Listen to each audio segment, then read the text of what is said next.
Hi, welcome to Driving TV, and I hope you are well, and welcome to another Friday. And today's episode we're going to talk about the stop sign and the stop line.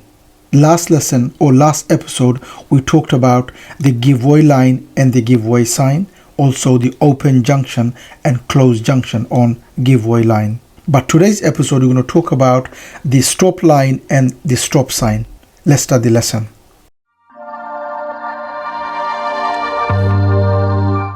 Okay, so today's episode, like I said, we're going to talk about the stop line and the stop sign. First of all, the line. How does it look? Last episode, we talked about the giveaway line, double broken white line. In this one, we have one solid white line, which means stop, full stop. Wherever you have a stop line with a stop sign, it means by law, you have to stop. So the line is solid white line and it's not broken. Secondly, the sign. As you can see, the sign is an octagon shape. Here's the sign here. It's an octagon shape and it is different from any other sign. Why? So that it stands out. So you could recognize from far away and you could recognize it's a stop sign, which means you have to stop. It's not circle like the other sign we have, the speed sign. And the reason this one is different and it's octagon shape, so that from far away you could recognize even if it's covered by dirt or snow. So just say it is covered by snow and you can't read the text where it said stop, but you could see the shape. And this is why it's not circle. If you do a circle, you wouldn't know the difference between a speed sign or a stop sign.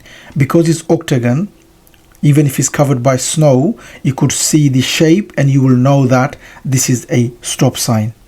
So we know the stop line and we know the stop sign, the looks of it, the looks. So what does it mean? So like I said, we talked about that it means you have to stop. It is there because you need to stop. The reason it's there in that junction is because unless you stop, you're not going to be safe. You're not going to know who's actually coming. The reason is there maybe because this junction, it is a closed junction, maybe on the right or on the left. Unless you stop, you can't really see in that main road who's coming. Maybe there's a tree, maybe there's a wall, maybe there's a sharp bend, both sides or in one side. And because of that, unless you stop, you can't really see. You can't be clear. You can't be 100% sure if it's clear for you to go. And this is why the stop sign the stop line is there. You're not going to see many stop sign and stop line because mostly we shouldn't stop. If the junction is clear, we should be going. But the reason we have some stop signs and stop line is because, like I said, the junction is dangerous unless you stop. And this is why by law, you have to stop, see if it's clear, and then go. In the test, if you have a stop line with a stop sign, and you go and you stop, you think you stop, but maybe you didn't. Maybe you stopped, you think you stopped, but you're creeping really slowly and you didn't make a full stop and you went. You will fail your test for that. You'll have to be a full stop. And this is why I say that whenever you have a stop line with a stop sign in the driving test, my advice is go to the line, stop fully, put the handbrake on. That way you have confirmed that you stopped. Now let me make that clear because I don't want you to be unsure. Stopping on a stop line is a must. It's by law you have to stop. You don't have to put the handbrake on. That's not the law. So I hope that's clear to you. Stop line with a stop sign means by law you have to stop. But by law you don't have to put the handbrake on. As long as you stopped fully and you looked and if it's safe, then you went. But the reason I say in the test, put the handbrake on, because that confirms that you stopped.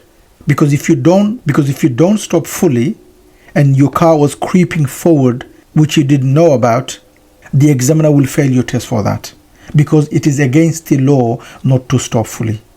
So make sure you stop fully. If you don't put the handbrake on, that's fine. But I say stop and put the handbrake on. It confirms. There's no confusion whether you stopped or not. That way you stopped and then you look. Now don't go there and spend too much time on stopping and putting the handbrake on.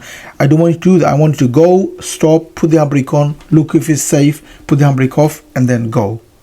Okay, so don't go there and then waste time putting the handbrake on and all that. All I'm saying is go there, stop, put the handbrake on, see if it's safe. If it is, go. If not, wait. Okay, so I hope you know and you understand fully the meaning of a stop line and a stop sign. If you need extra help on learning to drive and to pass the driving test, don't forget to take the advantage of our online course, which gives everything a learner needs. The course has everything a learner needs to learn to drive and to pass the driving test. It has more than 30 videos on the course. I will leave a link on the description for you to have a look. Have a look and see and read. If you like it, you could always join the course. If you like the video, please do give a thumbs up. Please do make a comment what you think of the video, and if you are new to the channel, don't forget to subscribe so don't miss any of my future videos, and hope to see you again on the next video. Bye for now.